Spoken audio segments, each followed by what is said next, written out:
Yes, us. Welcome to Greek Like Me, the podcast about all things Greek.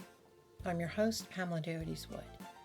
Email us at stealthgreek@gmail.com to share comments, questions, and stories about Greeks, Greekness, or your own ethnic background. Today we're talking to Thaao Penghlis, Emmy Award-winning actor who starred in General Hospital, Days of Our Lives, and the Mission Impossible TV reboot. He's written 2 books, a memoir called Places, and a cookbook, Seducing Celebrities One Meal at a Time. Look for images of the books on our website sources page. Penghlis has led an extraordinary life, encountering extraordinary people throughout his career, including early stints in a prestigious art gallery, the fashion industry, and as longtime assistant to famous acting teacher Milton Katselas. He's traveled extensively, always keeping the history of his destinations in mind. His hunger for knowledge from an early age fed an interest in archaeology. But it was his success in his acting career that enabled him to visit the places that drew him: the Holy Land, Egypt, and many others, including his parents' homeland, Greece. A few years back, Mr. Penghlis read a novel about Heinrich Schliemann, the father of archaeology, who in the 19th century famously discovered the treasure of Priam in the ancient lost city of Troy in what is now Turkey. Penghlis began a journey to follow Schliemann's path to Troy and Mycenae, gaining access to Schliemann's archive of documents, letters, and diaries tracing his life's work. He shares these stories in his fascinating podcast, Thaao Penghlis' The Lost Treasures. The podcast places listeners in the shoes of Schliemann, an avid amateur scholar of Homer, as he rises in the world and tracks down the location of the lost city of Troy, and brings the ancient world of Priam, Odysseus, Agamemnon, and the curse of Atreus to life.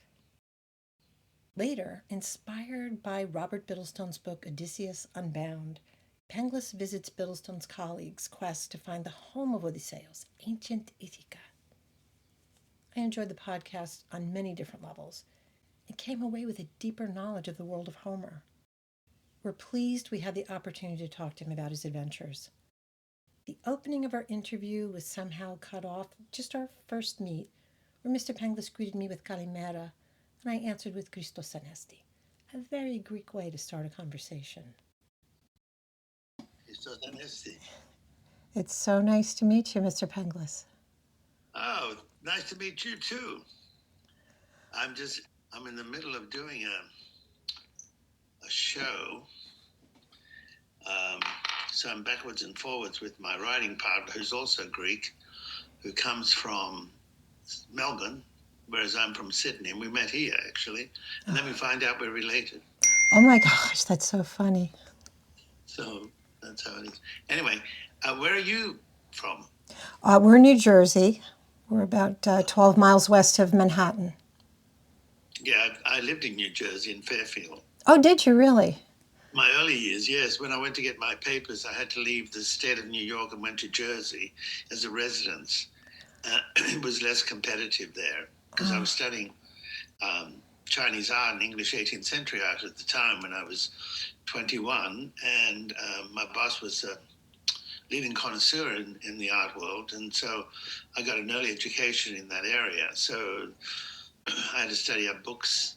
Nothing Greek. It was all Asian, and I thought, oh, okay. So my Greek side kind of fell aside for a while because I tried to get away from it, having come out of Australia where everything was Greek. Mm-hmm. And my mother never spoke English, so, we went to Greek school. We went to the Orthodox Church, but it's in the end, it's what made me, in my own success, to appreciate in my own way what Greek was meant for me in this lifetime. And so so I enjoy, I've been to Greece many, many, many times. I'm always going to retire there eventually, but then I saw my whole family's really in Sydney, so I think I may go back home, but we'll see.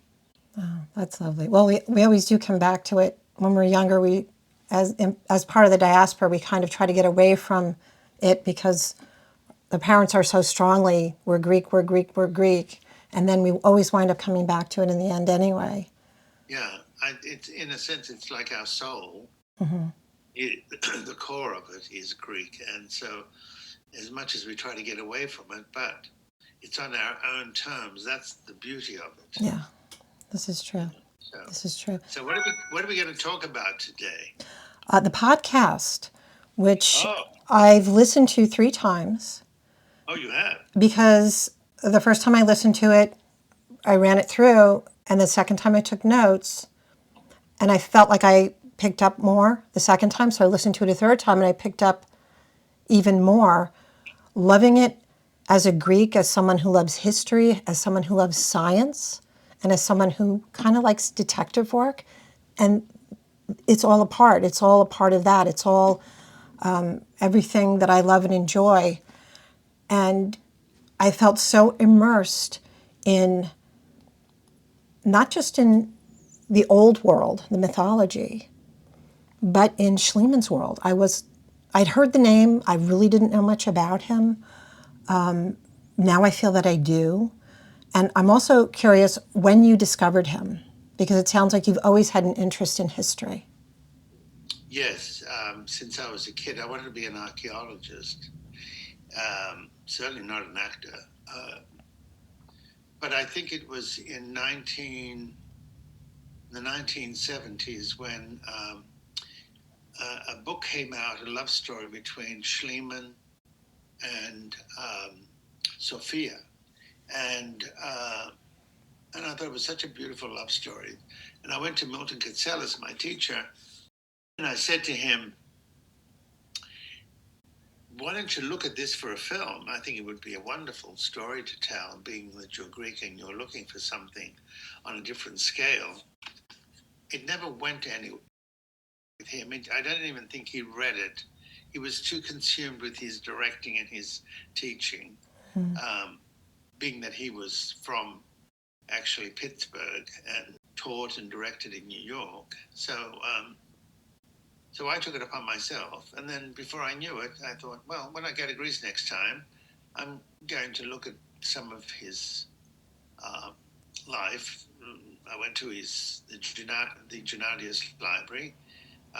They gave me permission to go through those documents, all 60,000 of them, which I did for 2 weeks. So from 9 till 5 every day, that's all I did. And then I went and visited the house of Ilios that he built for Sophia. It was different in those days because there was a lot of statues on the top of the house. It's on Venizelos, and it was closed at that time. But the statues, the Greeks rebelled against them because they were naked. Oh, gosh. And I thought, well, that's interesting because that's what ancient statues were. They were naked statues. So I didn't understand, maybe because it was the Victorian times. Maybe. That's so strange. So there was that shame thing. So what he did to make jokes on them, he put tattered, what do you call it, the Scottish plaid materials Tartans around the bodies to cover there, just to make a joke on them. And so that they didn't appreciate. But eventually the statues came down. But when I went in, it became the numismatic museum today. So when I went through it, there was, as I said in the story, this little woman who was very much in charge and very dogmatic about her ways, being the keeper of this house. She was very protective. But when she saw that I could speak Greek, it changed. I mean, it was just like a real shift. Oh, wow. She was suddenly, how when Greeks finally trust you, you become a relative. Yeah. And so that's how it was. And so I remember going through that whole house and on my own. It was a fantastic thing. And then I went to the first cemetery of Athens in Kolonos, and I've been there 3 times. And I try to understand, what you do in your research in a way. And I didn't know what I was researching for. I just was interested. Mm-hmm. And it just expanded my understanding of him to the point where he became like someone, a distant relative. And so, and of course, I said in the podcast, I wondered, because it's a tomb, really, the mausoleum and the way it's decorated with him and his bust overlooking the Aegean. I wonder what was beyond that door, how he was buried after what he did in discovering these burial sites in Mycenae, especially, and it was the guard who said to me that he was buried underneath the tiles, so you couldn't get him unless you smashed the tiles. So he's not like, you just go in, there's the coffins. The rest of the family is above ground, but with him it's underneath. So I always thought, oh well, probably he would like to have some kind of enigma, just like everybody else that he went discovering. And then that they eventually would dig up, maybe years from now, trying to understand who he was and what was it that was left in the coffin. Was there any leftover memories of who he was? And he was not a particularly attractive man, even though I saw him as a 19th century kind of Indiana Jones. And it's so funny, in those days they wore hats and ties, and even when they were digging. I mean, these days, we all look like the common man when we're doing that kind of work. When we're doing any kind of work, we tend to look like the common man. Oh yes, they're flip-flops and shorts. Yes, it's a little extreme. But I'm amazed that you got an interest in this gentleman and then you dove in. You totally immersed yourself in his life. But you said in, I think it was the third podcast, that you were inspired by your 2016 trip to Alexandria when you visited the mosque. What is it, Nabi Daniel Mosque? Daniel Mosque. That was a really interesting area because I specifically was going to be writing about Alexander, and then finding that the tsunami that took place at the time of, I think it was the 4th century AD, this tsunami took almost like 3 miles of Alexandria under the ocean. And so that Alexander's tomb, which was extraordinary in the descriptions of how many of the Roman emperors went to pay homage to him, and it was full of gold, and it said that Cleopatra melted some of the gold of the tomb that was there, and for her war against Caesar. And so it was kind of, I mean, he remains an enigma, but you think of Nero going and stealing his breastplate, which was all gold. And of course, in those days, he was a god of Egypt, and so therefore I would think he was mummified, because I think he took over the same ordeals that they went through and customs. But it's when I went to the mosque and someone said that Schliemann thought that in his discoveries that he would maybe have been buried underneath the Daniel Mosque, but because it was a Muslim society, and because the surroundings, some of the wealth of Alexandria at the time were Muslims, and of course they were buried around that area to be in a sacred space, and so he was denied, and he was very disappointed, and he sort of gave up on it. And then, of course, when I went, there was this big hole, and that was in itself an accident, because I paid the guy $20. It was the keeper of the mosque, and that always works. It opens the door for you, and also it's a respect to them. I mean, I didn't look at it as being something artificial. I just, you follow people's customs. That's what cultures are about. And so I donated that to him. But when I asked him about that enormous hole in the mosque, I said, "What is that?" He says, "Oh, that collapsed." And I said, "Well, what's beneath?" And he said, "Would you like to see?" And he took the ladder. And just the image of it was, here I was in 21st century Alexandria, and I was now climbing down and walking in 1st century Alexandria. And there were all these tombs in this vacuum that was underneath the mosque, and that's how I can understand why it would collapse, because there was nothing underneath supporting it. And so, but all the tombs that were down there were empty. So, after 2,000 years, people struggling and knowing there's wealth down there still. But it was, in many ways. And then, of course, I discovered Cavafy, who's in the same vicinity, the poet, the Greek poet, Yes.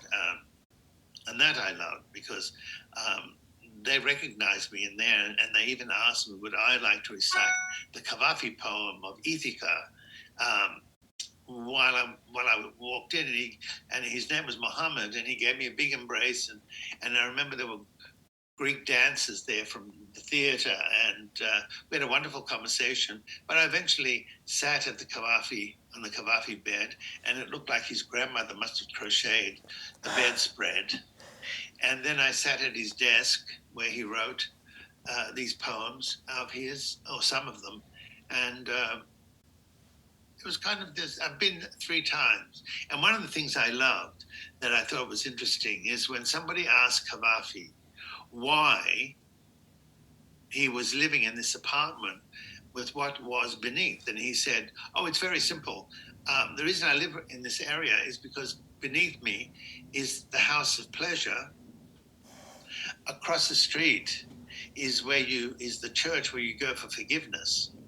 And the next corner is the hospital where you die. What more do you need? So that's why I thought, That's great. oh, the sense of humor of this man, And he would disguise himself. He would dress up as a woman, Cavafy, and go to the cafes and observe the people, I had men no and women, idea. and write his poetry while he was observing. So I thought it was an interesting personality. And he died, for the last 25 years, he couldn't speak because he had cancer. And but he lived many years in Turkey, but he was born and died in Alexandria. Wow. There's so many stories I feel like you still have to tell. And you are doing a second season of the podcast, I hear. Yes. I've written a biblical story.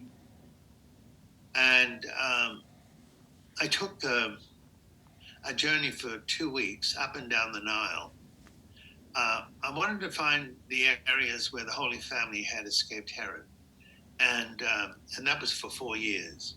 And so I followed the whole route and discovered some interesting things.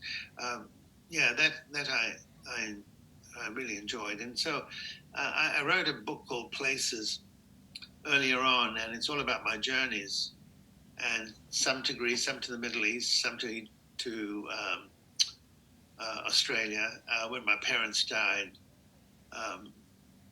Within 5 days of each other, it always, for me, I thought, why did they leave together? Were they that close to each other in those times? And I wanted to explore that. And so it was very hard. It was a very difficult transition.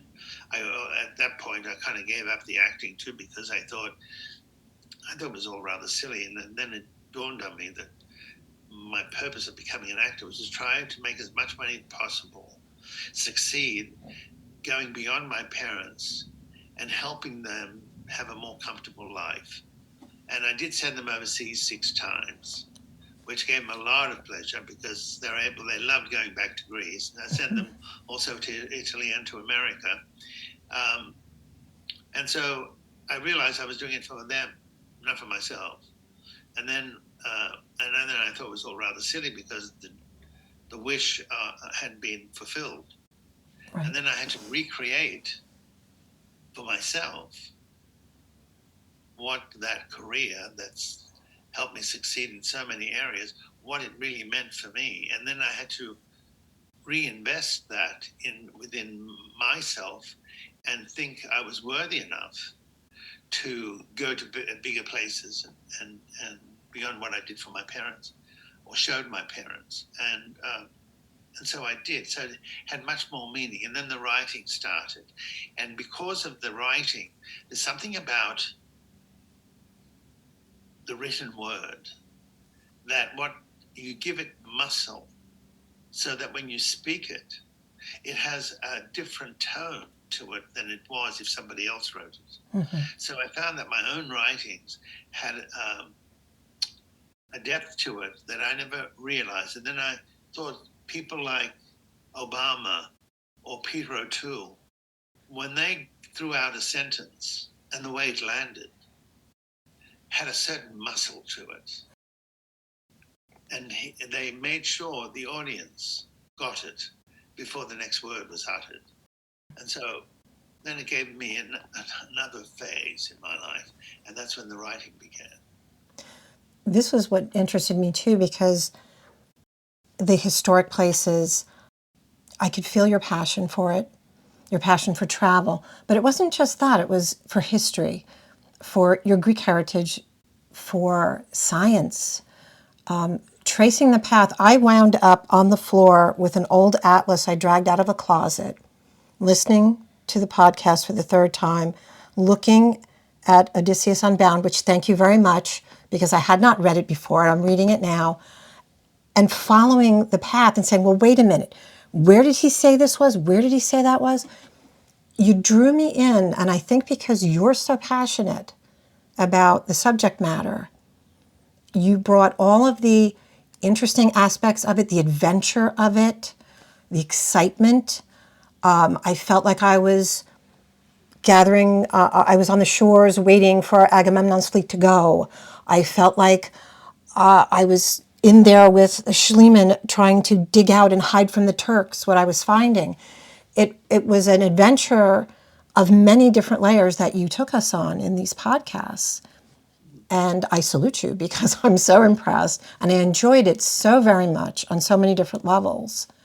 It appealed to me in so many different ways. So when you mentioned in there, in your fourth episode, you talked about your different adventures throughout Egypt, and I think parts of Israel you were talking about as well, and your Giza almost being kidnapped. There's so much more that you have to tell, and I'm hoping that you are planning on telling it. Well, thank you for all that. It's nice to hear how someone receives something and what it does for their own spirit. This, in a way, how do you tell a story? How do you make an audience sit up and listen? And it's not always easy because people get bored quickly. They want to go to their phones. They want to see if they've missed anything. It's all those obstacles people put in front of themselves and shortchanging their experience. So you have to know how to tell the story without having too many bridges. And, because people don't have a point of view, so therefore there's a lot of pauses. And the pauses drop the story. So in order to get an audience going, you've got to take them on the ride. It's like you say to them, okay, let's get on the train, let's all get together, and let's all witness this as we go along. So you keep the intensity going. And when you stop, when you pause, it better be because it means something. Not because you're trying to think about, because then you can lose the audience. Because the audience has a very short attention span, as we know these days, because they've been told. It's like I showed somebody one time Lawrence of Arabia, and they thought it was too slow.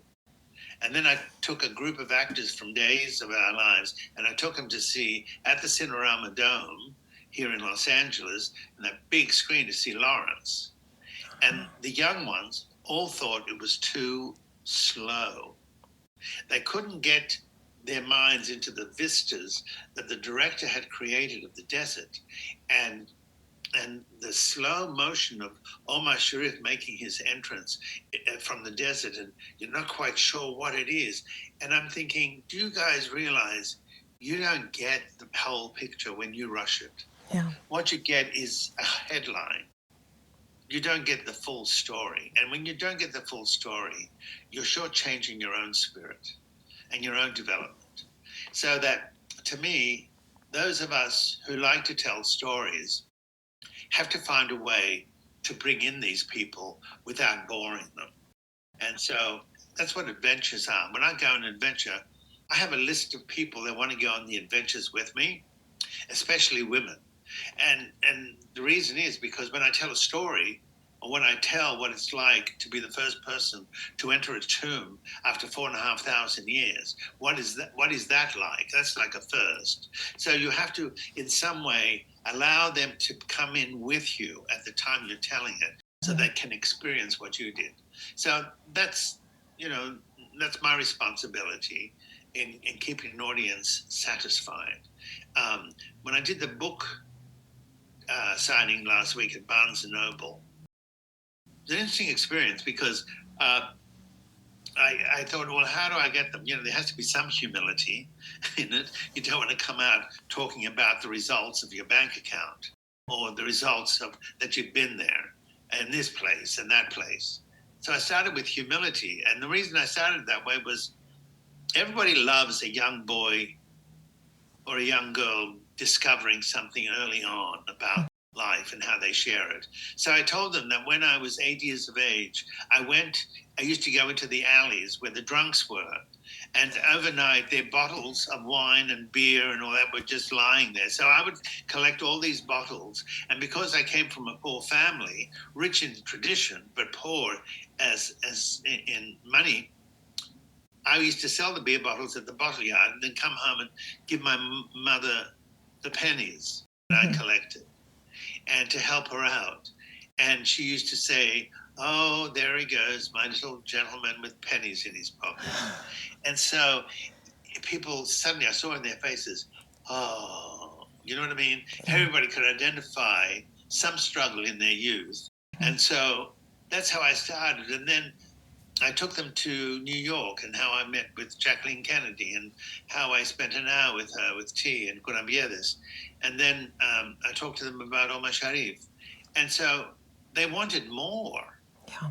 And, because how many people in this day and age can talk about those things and have had those experiences with iconics of life? And so I said, any questions? Well, every hand went up. So, that's the result of understanding your audience and bringing them up rather than you going down to them. That's what the actor in the theater does. He brings the audience up on the stage. Once you go down, you've lost them. The mystique, the mystery is gone. All of those things are part of we're constantly learning. We're constantly curious. And we're constantly learning what we don't know as yet, because you come in this lifetime to fulfill a certain part of your soul, and that's what I'm trying to do. It also gives you longevity, I think. Well, it's also helping others to fulfill a part of their souls. I'm not the only person looking into other podcasters for the Greek experience, for the historical experience, and I feel like I learned so much. I actually had 6 pages of notes for you, and I thought I can't do that. That you don't have a whole week to give me. So I tried to bring it down to just the basic ideas, and I knew from the podcast and from other interviews of yours that I had watched that you were going to tell me what I wanted to know. That it was enough just to pinpoint the things that touched me so much, and that you could tell me about that. And I think that's what makes you such an effective storyteller and an effective actor, an effective podcaster. Well, thank you. The head writer of our show, that I'm no longer part of anymore, I don't think, said to me that he had a hard time writing for me because I was too deep. And I thought, well, that sums it all up. If you want to get the answers to life and where you need to go next, that was clear enough that you weren't being appreciated. And for all the years and what you had contributed to the show as characters. And for me, what it was saying was, you need to move on. So what's next, because I don't want to look back in the end and think, what was it I didn't fulfill? What opportunities were there that I didn't take advantage of? I like to go to Greece and find a statue or a column and say, I can tell a story there. You know what I mean? It's not just having a cafe and some people who smoke having their cigarette and sharing and laughing. No, it's very important to understand where you're sitting and why you're sitting there and why it has the atmosphere it does, because of those who came before us. That's my favorite part, is digging in and finding out things I didn't know. And this is what I loved so much about your podcast is, yes, I've known the myths. I grew up with the myths, as I'm sure you did. One of my first storybooks growing up, the Greek myths. But to learn so many more things, not just about the myths, but about the reality behind it, how the way that these, what did you call them, inspired amateurs went about finding out because they wanted to know. And this, you're one of those inspired amateurs. You went about what you wanted to know. It wasn't just, oh, there's a nice statue, let's take a picture and I'll show it to my friends when I get home and say I was there.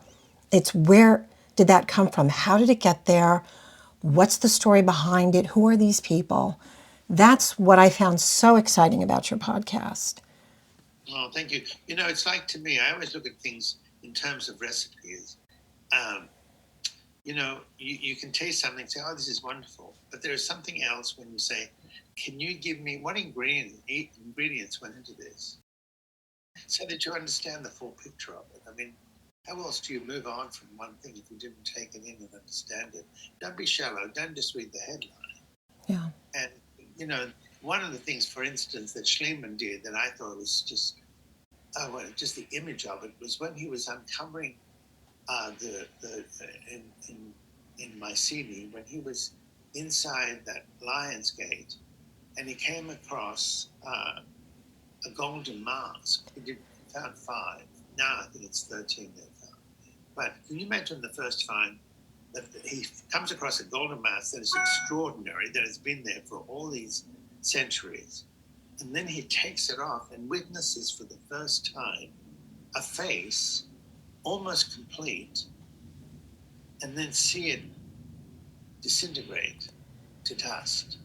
I mean, I just thought that was, wow, that was, to me, made me get emotional. When I sat into those graves, that had been there since 1500 BC, you think, oh my God. But, he thought that what he had found were the remnants of Agamemnon's royal household, but it wasn't. It was something earlier on. I also loved the idea of the curse, Atreus. and that curse was kind of interesting because I thought, why did Schliemann die so tragically, really, in the gutters of Naples? And so when I followed it through, and I thought the way he uncovered that curse, that maybe it had affected him. And because, there was Sophia waiting for him with the 2 children in the house of Ilios in Athens.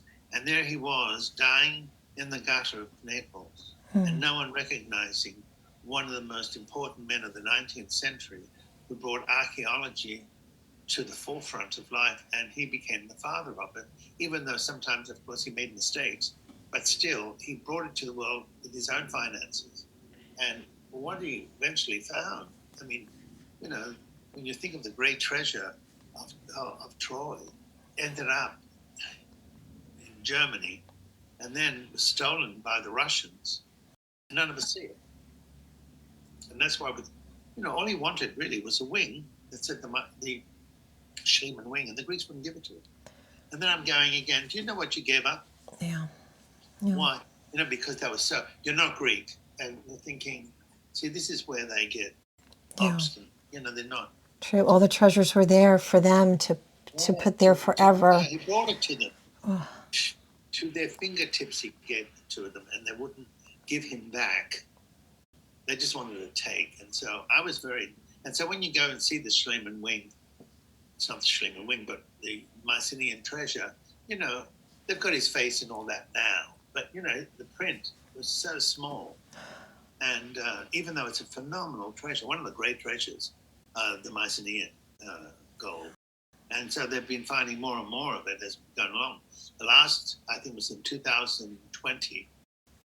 They found another one of those tombs that were one had collapsed and the other was still sort of standing. And what they found was the same thing, all these princesses with all these jewels and remnants. And so there's so much that hasn't been discovered yet in Greece. Yes. And Greece is more than just ruins, but it's got such an extraordinary history. And we should be proud of it, and also want to tell the world about it instead of saying, oh, Greece and its beautiful islands, it's a great place to go and escape. And instead of going and, what do you do when you go to Greece? It's not about just going into the sun and swimming and having cocktails and having dinners. It's also understanding how all of these treasures that are so easy to see now because they're on the surface. You go to the Acropolis and you get to see the Parthenon. That was extraordinary. When you think of how it's been battered since its inception. And I think Costa Gavras did a wonderful 20-minute animation of the whole story of the Acropolis, and from the Venetians and to of course, the Ottomans and their occupation for almost 400 years in Greece, and what they did to that magnificent statue. And of course, the Greeks love the wounds. we love the. We suffer. We also suffer. like the laughter. That's why we have the mask of the wound and the laughing. So I just think there's just so much to admire about history and Greece and its people. And I think also I wrote an article called "The Whispered Past" about why Greeks are so secretive.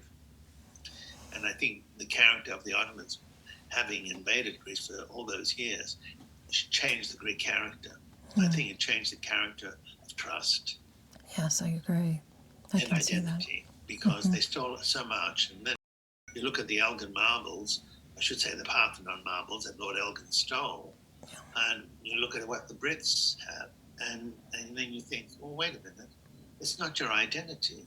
The marbles are the icons of Greece, and they belong back in its country. And okay, so you looked after them for a long time, and you certainly, because they had no classical age. Yeah.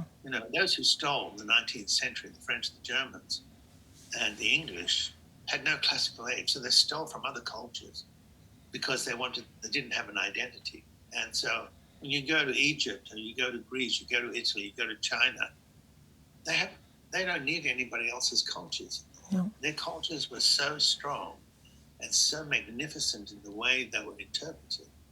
And then, I went to Germany a couple of years ago, and I kind of resented it. I went to their museums and realized everything in here was stolen. Same with the British Museum. I mean, it's great that people can go and see these things, but why not in the country, so that the country in many ways is being supported by their past? Yeah.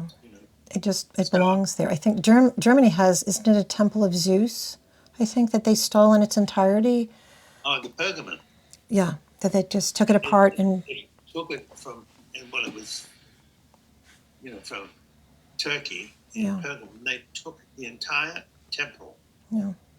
It's just, and you go in it and you see this room, and it's like, and also what they stole from Iran. I mean, from the Persian history. Yeah.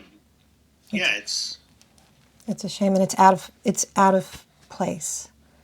It's out of place going into a dark museum. These sculptures or the temple that are supposed to be outside gathering the light. That's how they were built. That's why they were built, and they're in these dark, quiet rooms.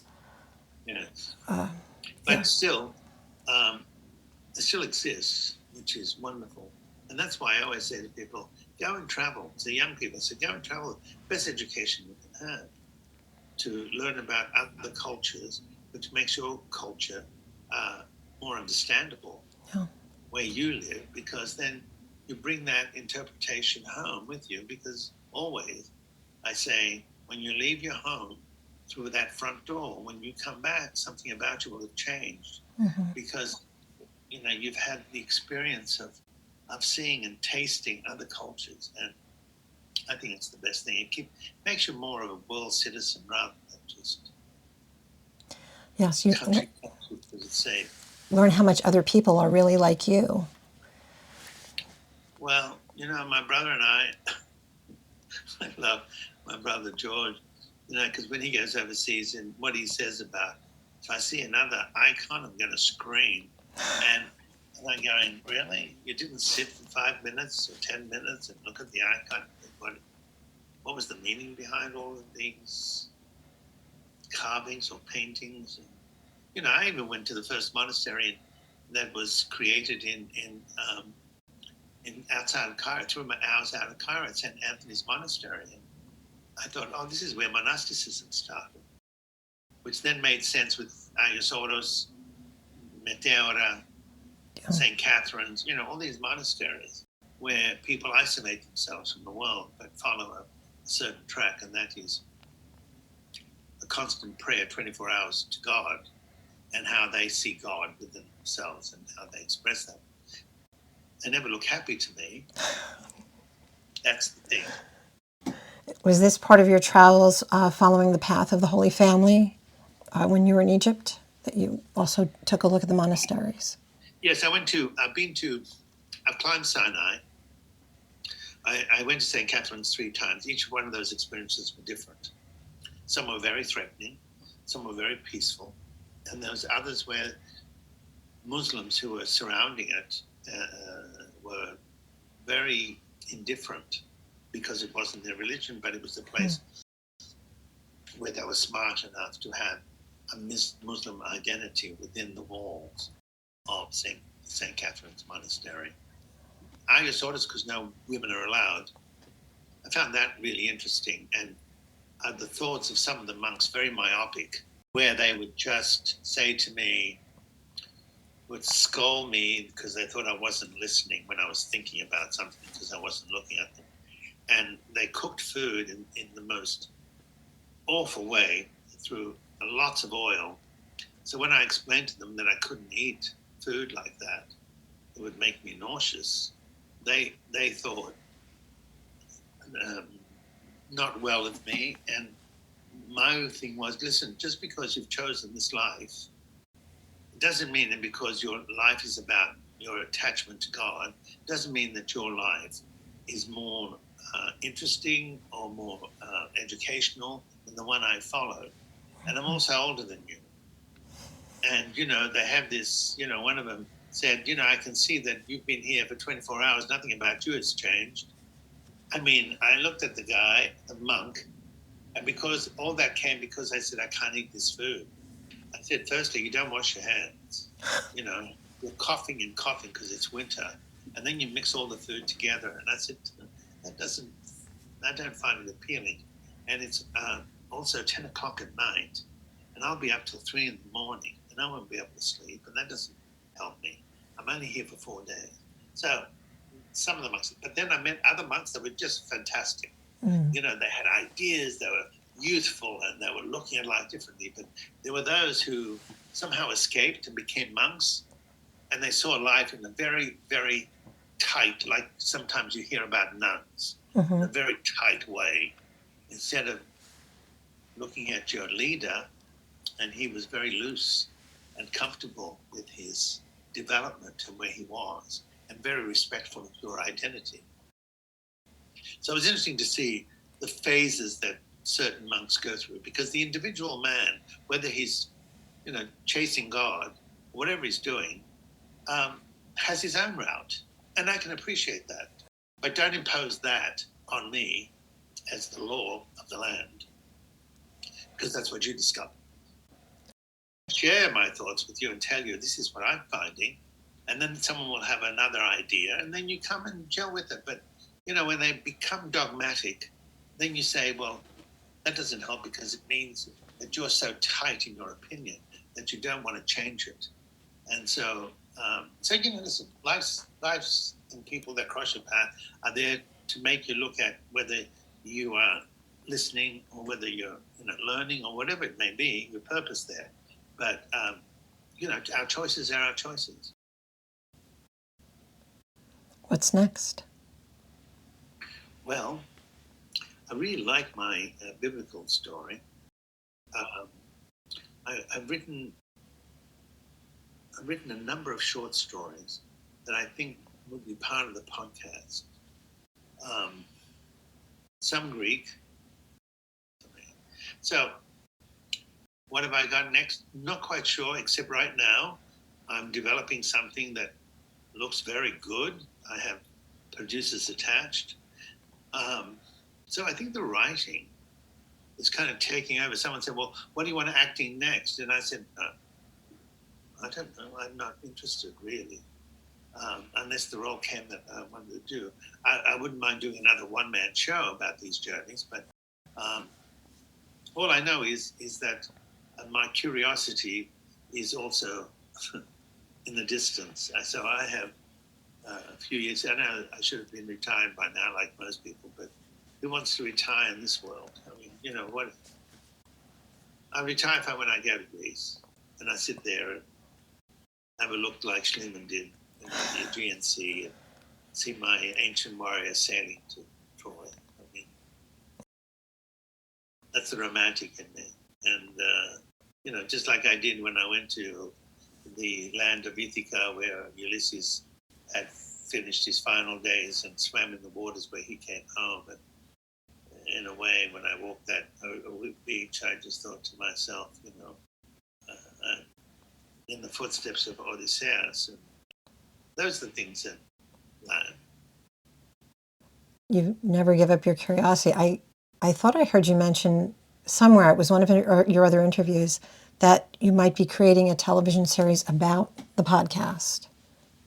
Yes, that's part of what I'm doing. Oh, look forward to that. I think there's a lot to talk about and develop in that, even if it's just documentaries.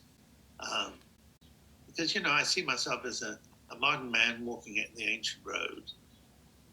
And I love that because it means my feet are still discovering and who went through those roads. It's like when I went to Rome and I went out and I saw the Appian Way, and I think of, you know, and as a young man, I looking at those movies and thinking about how they rode through the Appian Way. You know, those images stay with you, you know, like Corvantes. Yeah, I think it's, I always say, you know, to young people, that's who I'd like to talk to, because we all look for mentors in our lives, men and women, when we're young, because we want to find somebody who's going to be, in many ways, be kind to us at the same time, not allowing us to be lazy in what is ahead of us, and to understand that all the different decades we go through are reasons of growth, and not to push that. But my mentor was Milton Katselas, and I was with him for 40 years, and I was still learning from him. Well, we still have a lot to learn from you. I'm very excited to see what's coming next. I hope there is another podcast. I hope there is a television series, whether it's documentary, whether it's dramatization. I'm in. I'm ready. Well, the door's open. Thank you. Thank you so much for giving us your time. Enjoy. Best of luck. Our thanks again to Thaao Penghlis for joining us. There's a link in our podcast notes to Thaao Penghlis' The Lost Treasures. If you love Greek myths, history, and culture and enjoy a good detective story, I highly recommend it. We've also linked the beautiful Kostas Graves animated film of the Parthenon that Mr. Penghlis mentioned in this episode. Photos of his travels appear on our sources page, courtesy of Mr. Penghlis. Thanks for listening. Greek Like Me is a Stealth Greek production. This episode was researched, written, and narrated by me, your host, Pamela Deotis Wood. Our producer, photographer, and post-production editor is Douglas John. Visit our website at stealthgreek.com for resources, photos, links, and more. Please rate, like, and subscribe. It helps us get noticed so we can keep making content about Greeks and Greek culture. Find Greek Like Me on Facebook and Instagram at Greek_like_me. See you next time. Yassas.